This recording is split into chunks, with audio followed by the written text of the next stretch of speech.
એ આપણા ભુજ મંદિરમાં જ્યારે મૂર્તિ પ્રતિષ્ઠા થવાની હતી ને ત્યારે નારાયણ ભગવાનની મૂર્તિ ખંડિત થઈ ગઈ હતી. એ મૂર્તિ હવે આ શિરોમણી મંદિરમાં પધરાવવામાં આવી છે. એવી આ મૂર્તિ પ્રસાદેની છે. શ્રીજી પૂજ્યની મૂર્તિ છે.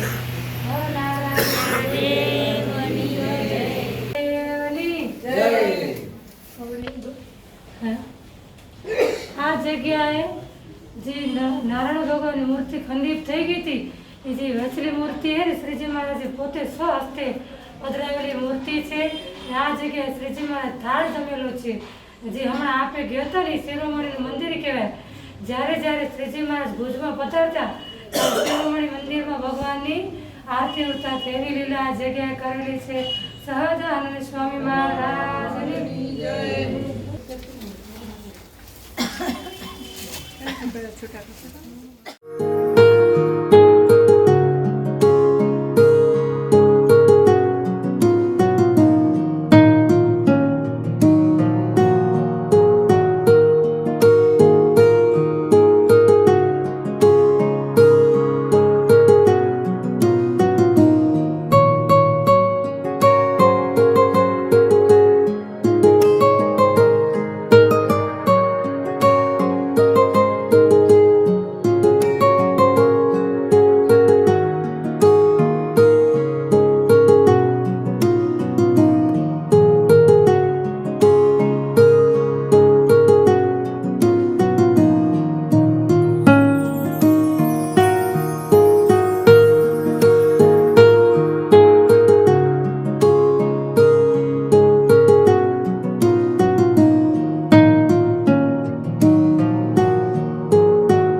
મહારાજ જ્યારે ભુજમાં પધારતા ત્યારે રઘુનાથ આરામાં સ્નાન કરેલું અને જ્યારે મંદિરમાં દર્શન કરવા આવતા ત્યારે મૂર્તિનો સ્પર્શ કરી અને ત્યાં દર્શન કરેલા છે. એવી આ પ્રકારની સ્વામી મહારાજ પધારતા ત્યારે હાટકેશ્વર મહાદેવનું મંદિરમાં દર્શન કરી અને આ કૂવો પ્રસાર્યો છે. તેમાં સ્નાન કરી પછી કૂવામાંથી પાણી લઈને હાટકેશ્વર મહાદેવનું અભિષેક કરેલું છે. એવી લીલા આ જગ્યાએ કરેલી છે. નર નારાયણ દેવ જ્યારે આવતા ત્યારે આ દ્વારિકાધીશના મંદિરમાં દ્વારિકાધીશના દર્શન કરી એની પૂજા કરેલી છે. એવી લીલા શ્રીજી મહારાજે આ જગ્યાએ કરેલી છે. દ્વારિકાધીશ કી જય.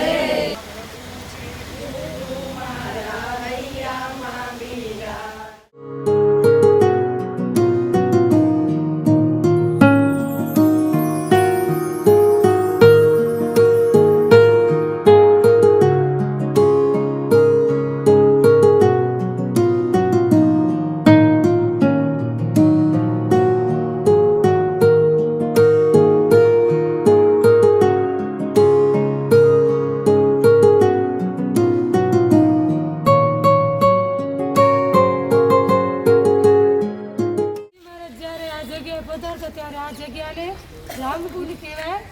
અને આ રામકુંડમાં શ્રીજી મહારાજ સંતો સહિત સ્નાન કરેલું અને સ્નાન કરી પછી કંઠેશ્વર મહાદેવનો અભિષેક કરેલું છે. એવી લીલા આ જગ્યાએ કરેલી છે. બોલો કંઠેશ્વર મહાદેવ.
પહાડની વચ્ચે આ ડુંગર આવેલો નાગખડો કહેવાય. મહારાજ અહીંયા કને દિશાએ જવાનું નિમિત્ત લઈ અને આ જગ્યાએ આવ્યા અને આ જગ્યાએ જોવા માંડ્યા કે કઈ દિશામાં મારા મુક્ત મુમુક્ષુ જીવો ઘણા એ તપાસ કરી અહીંયા આ જગ્યાએ આવીને એવી લીલા કરી છે. બોલો સહજાનંદ સ્વામી મહારાજની જય.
મહારાજ નાગખડા ડુંગર ઉપર બહિર્ભૂમિ જઈ અને આ જગ્યાએ આવ્યા. તળાવમાં હાથ પગ ધોઈ સ્નાન કર્યું છે અને આ જગ્યાએ ભક્તોને અનેક ધામના દર્શન કરાવ્યા ને ઓ જગ્યાએ ચરણારવિંદ છે ત્યાં કને ઊંટને વિસામો ખવડાવતા. ભુજથી માનુકા આવતા, માનુકાથી ભુજ જતા ત્યારે આ જગ્યાએ ઊંટને વિસામો ખવડાવ્યો હોય એવી આ પ્રસાદીનું સ્થળ છે. બોલો ઘનશ્યામ મહારાજની જય.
માનુકામાં મહારાજ જ્યારે પધાર્યા ત્યારે આ જગ્યાએ વિચેશ્વર મહાદેવ કહેવાય.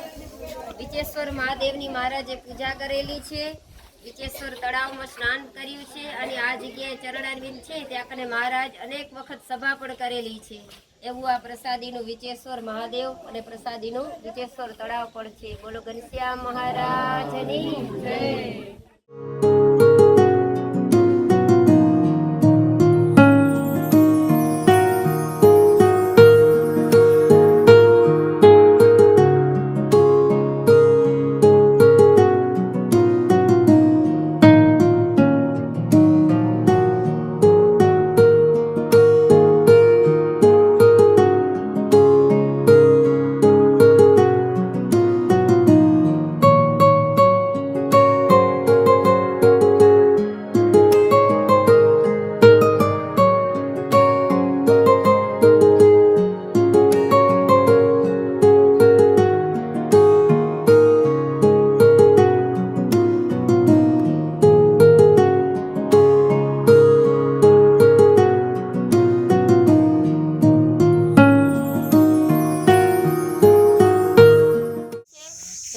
મહાદેવની પૂજા કરી છે ને બાજુમાં સભા કરી છે અને આ જગ્યાએ મહારાજ આ પથ્થર ઉપર ગંગાજીમાં સ્નાન કરી અને પોતાના વસ્ત્રો સુકાવતા, આ મોટા પથ્થર ઉપર પોતાના વસ્ત્રો સુકાવતા એવી લીલા અહીંયા કરેલી છે. બોલો ઘનશ્યામ મહારાજની જય.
ત્યારે તમે દર્શન કર્યા. માનબાઈનું ઘર કહેવાય. જ્યારે આ માનુકા ધામમાં પ્રવેશ કર્યો ત્યારે માનબાઈએ મહારાજને પોખણાથી પોખ્યા અને સોના રૂપાના ફૂલડે વધાર્યા એ જગ્યાએ. ને આદા બાપુનો દરબાર કહેવાય. આ લીંબ વૃક્ષ રામાનંદ સ્વામીના વખતનું એ. આ જગ્યાએ મહારાજ અઢી મહિના સુધી આ જગ્યાએ સભા કરતા. એવું આ પ્રસાદીનો લીંબ વૃક્ષ છે. ઘનશ્યામ મહારાજની જય.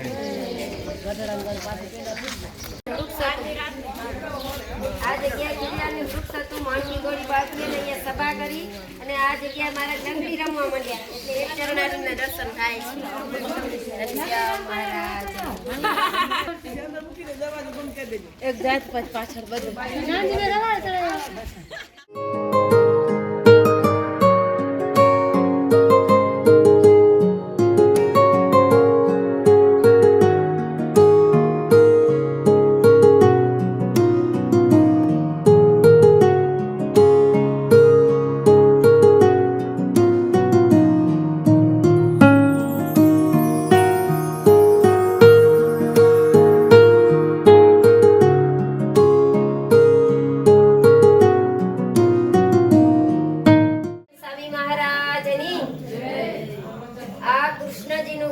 કૃષ્ણજીનું પૂર્વાશ્રમનું ઘર. માનુકાના કૃષ્ણજી થઈ ગયા અને સાધુ દીક્ષા આપી અને મહારાજે એનું નામ આપ્યું સર્વ જ્ઞાનાનંદ સ્વામી. અને એના પિતાજીનું નામ હતું ગણજી પટેલ. અમદાવાદ મંદિરના મહંત એને મહારાજે કર્યા. અને પેલા આપણે ગયા મૂળજીનું ઘર હતું. બે ભાઈબંધ હતા મૂળજી અને કૃષ્ણજી. મહારાજ પાસે ગયા એટલે મૂળજીનું નામ પડ્યું ઘનશ્યામાનંદ સ્વામી. જુનાગઢ મંદિરના મહંત કર્યા મહારાજે. અને કૃષ્ણજીને દીક્ષા આપી સર્વ જ્ઞાનાનંદ સ્વામી નામ આપ્યું અને અમદાવાદ મંદિરના મહંત કર્યા. એવા આપણા આ કચ્છના બે રત્નો થઈ ગયા. બોલો ઘનશ્યામ મહારાજની જય. નર નારાયણ દેવની જય. આ કહેવાય નાથા સુતારનું ઘર.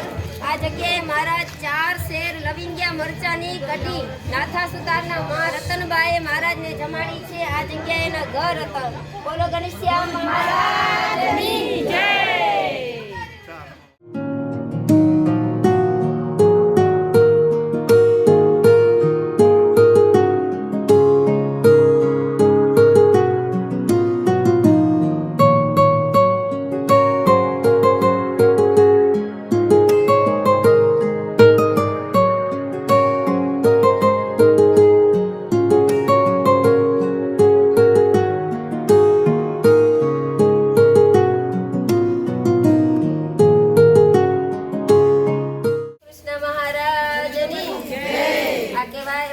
લવજી સુતારનું ફળ્યું.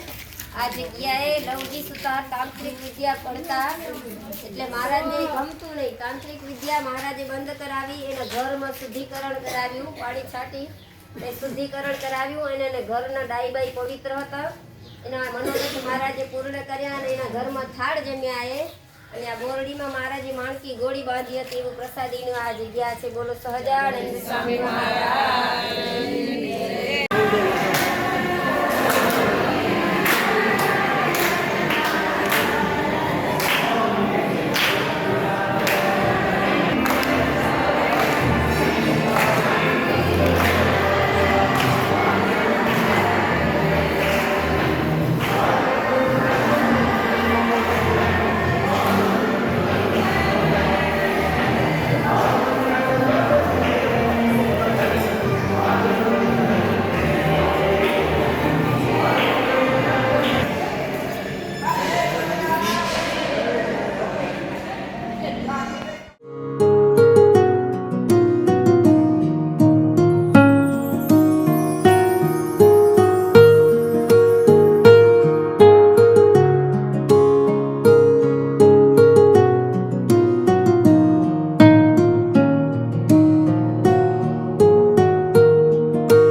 તમે શું જમાડશો? જીરો જમાડશું ને સુખડી નાગમલા જમાડી તરગણમાં યશુભાઈના બાપે મહારાજ સુખડી દિયા નાગમલાને કે તને ભીખમાં રાખજો કોઈ કે અમે સુખડી જમાડશું મહારાજ કે દાદા ખાતે ગણ્યા વાંચ્યા હતા મહારાજ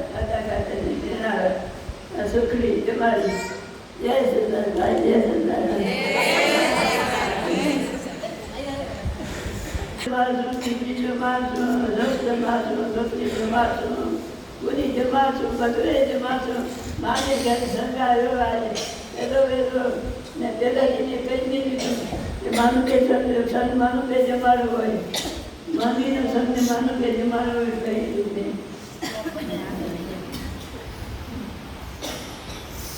મારા ભગવાનના ભક્ત બધે યાત્રા કરીને આવ્યા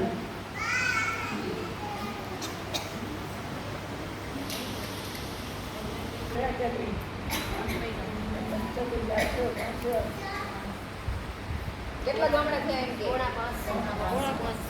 પોણા 500 ધન છે બાજુના તમે દાદી આવ્યો તડકો દાદીને આજુબાજુ જોવાનું સ્વામીના માણસ ધન છે સેવા કરે છે ઘણા કરતી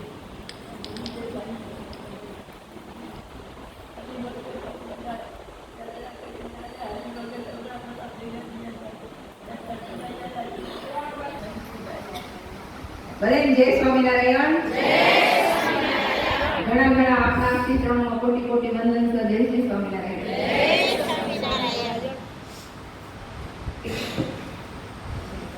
તમે ભાઈને આવશે રજા દેજો રામલાડીને જાશે ના નથી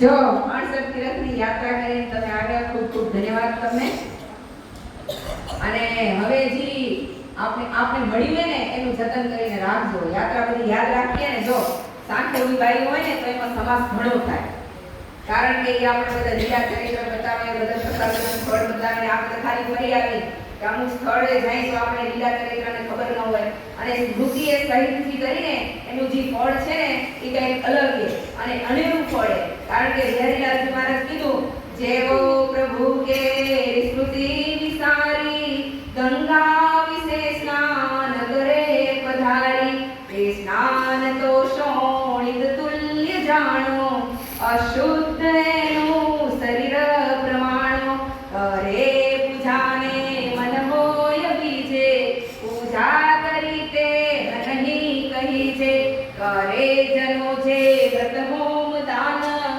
સ્મૃતિ વિના તે ન કર્યા સમાન આ સાંખ્યજીભાઈ આપણે સ્મૃતિ રખાવે અને સ્મૃતિથી કરેલું જે હોય ને એનું યથાર્થ ફળ મળે અને સ્મૃતિ વગર ભલે આપણે 68 તીર્થની યાત્રા કરી પણ એનું કાંઈ ફળ મળતું નથી એટલે આ બાયુના આધારે આપણે સ્મૃતિ રખાવે જ્યારે મહારાજને લીલા ચરિત્ર કર્યા હોય અને જો આ યાત્રાનું ફળ એટલું જ છે કે આપે આ લીલા ચરિત્ર મહારાજ ભારતમાં જે ભગવાને જે સ્થળને તીર્થત્વ પ્રદાન કર્યું છે એ સ્થળે આપણે યાત્રા કરવા માટે જઈએ છીએ બરાબર જ્યાં જે મહારાજ કર્યા હવે ઈ જો યાત્રા એનો જ્યારે અંત સમો આવે અને એક યાત્રામાં આપણે જઈને એક સ્થળની અંદર મહારાજની લીલા જો અંતકાળી યાદ આવી જાય ને તો એ જીવનું બહુ રૂડું થઈ જાય અને એ જીવ મોટી પદવીને પામે એટલે યાત્રાનો બહુ મહિમા છે ખાલી ફરવાનું નથી યાત્રાનો બહુ મહિમા છે અને ગમે તેવા જાણે અજાણે કંઈ પાપ થઈ ગયા હોય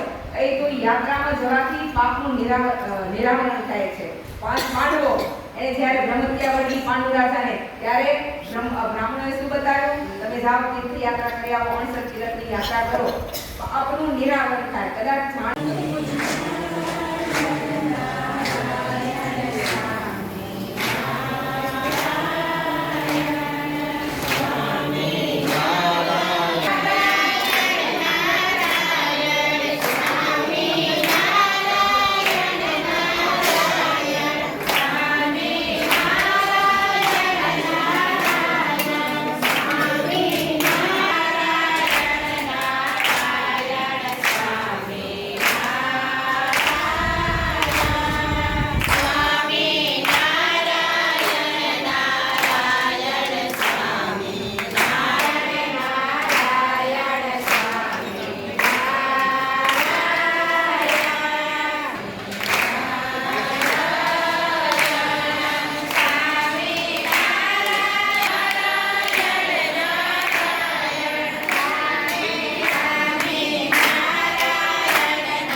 જગ્યામાં મહારાજે સભા કરી ભક્તજનોને ઉપદેશ આપેલો છે કે ઓ ચરણારીન કને ખીજડાનું વૃક્ષ હતું, આપણે જેને કંદો કહીએ, એના ઉપર ચડી અને આ તળાવમાં ધુપકા માર્યા છે મહારાજે.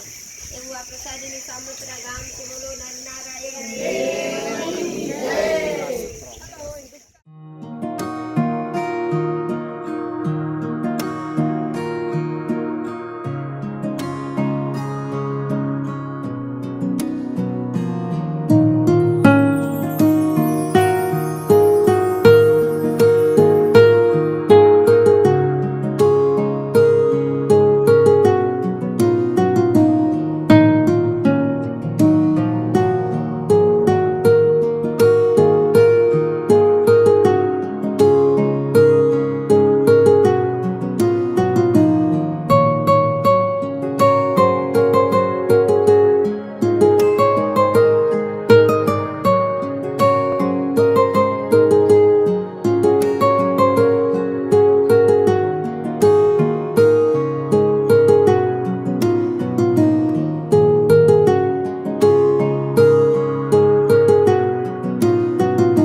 એને જોઈને મોહ પામી. એટલે કુંવરીઓને એમ થયું કે હવે અમારે શીલ વૃત્તની રક્ષા અમને કરવી પડશે. એટલે આ જગ્યાએ પૃથ્વી માતાને વિનંતી કરી, તમે અમને બચાવી લો. અને એના પિતાને પણ એવું થયું કે કોઢ નીકળ્યો હતો, કોઢમાં પીડાતા હતા. અને ઓલા અધર્મીઓ તાંત્રિક વિદ્યા જાણી, તાંત્રિક વિદ્યાથી એના પિતાશ્રીનો તનુજા રાજાનો રોગ દૂર થયો. એટલે રાજાએ ઓલા અધર્મીઓને કીધું કાંઈક માગો, તો માગી લીધી બે દીકરીઓ. એટલે પછી એવું થયું કે દીકરીઓ દીકરીઓને માગી લીધી. રાજા ના પાડી કે મુસલમાનને મારી દીકરીઓ ન આપી. એટલે આ પછી એના ઉપર આક્રમણ કરે વારંવાર. પછી રાજાની બે કુંવરીઓ પૃથ્વી માતાને પ્રાર્થના કરી કે મને જગ્યા આપો તો અમે સમાઈ જઈએ. એક કુંવરી આ ગંગાજી રૂપે વહી ગયા અને એક કુંવરી વડના વૃક્ષ રૂપે બની ગયા. કોઈ જગ્યાએ વડનું વૃક્ષ અને આ જગ્યાએ ગંગાજી. ગમે તેવો દુષ્કાળ હોય તો પણ આ ગંગાજીનું પાણી સુકાતું નથી. એવું પવિત્ર આ ગંગાજી છે. બોલો હનુમાનજી મહારાજની જય.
કચ્છનો હમીર સરોવર અને નારણ સરોવર આ જગ્યાએ નારદજીએ દક્ષના 10,000 પુત્રોને સાધુ કરી દીધા. પછી 1,000 પુત્રો બાકી હતા, એને પણ રંગ ચડાવી પટાવી અને પાછા 1000 કર્યા. કેટલા થયા? 11,000. અને એ જગ્યાએ આ બાજુ ચરણારી લે ત્યાં કને મહારાજ સભા કરી હતી. અને આ ત્રિવિક્રમરાયજીએ એના રાણી હતા માનકુંવરબા, એ ત્રિવિક્રમરાયજી એને પધરાવ્યા છે આ જગ્યાએ. આ પ્રસાદીના ત્રિવિક્રમરાયજી છે. બોલો ત્રિવિક્રમરાયજી ભગવાન કી જય. કોટેશ્વર મહાદેવની એક વખત લંકાપતિ લંકા નરેશ રાવણે શંકર ઉપર કૈલાસમાં આરાધના કરી અને પ્રસન્નતા મેળવી. એટલે શંકર ભગવાન રાજી થયા અને માગી લીધું કે આ શિવલિંગ મારા લંકામાં લઈ જાઉં. એટલે શંકર ભગવાને કીધું કે આ શિવલિંગને ક્યાંય પટે ન મૂકજો.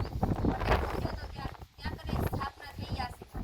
સમય પછી સમય જતા આ જગ્યાએ જ્યારે રાવણે ત્યાંથી પસાર થયા રાવણ, ત્યારે એને ખબર ન પડી અને વિષ્ણુ ભગવાન ગાયનું રૂપ લઈને અહીંયા આવ્યા અને ગાયને દરિયામાં પડતી બચાવવા રાવણે પ્રયાસ કર્યો.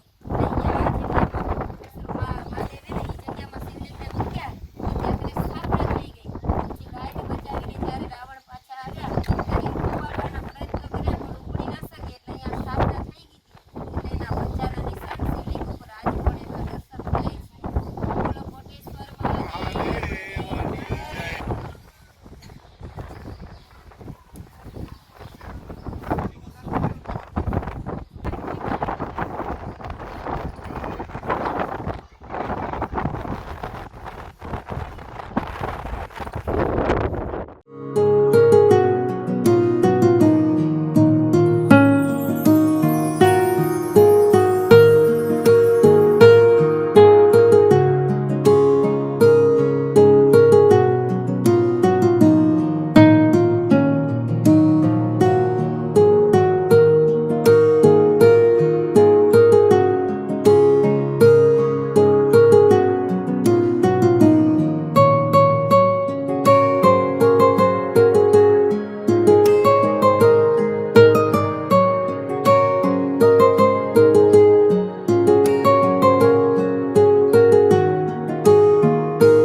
આ જગ્યાએ જ્યારે સહજાનંદ સ્વામી મહારાજ પધાર્યા ત્યારે કોટેશ્વર મહાદેવના દર્શન કરી ચંદન પુષ્પ આદિ ઉપચારોથી પૂજા કરી અને અહીંયા બિરાજમાન થયા છે. એવી આ પ્રસાદીની જગ્યા છે. ગણેશિયા મહારાજની જય. સહજાનંદ સ્વામી દર્શન દેતા ને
આ રામ નામ લેતી હું મારું નામ તો રાવણ છે. વિભીષણ કે ભાઈ જરા મગજને ઠંડો રાખો, આ નામ તમારું છે.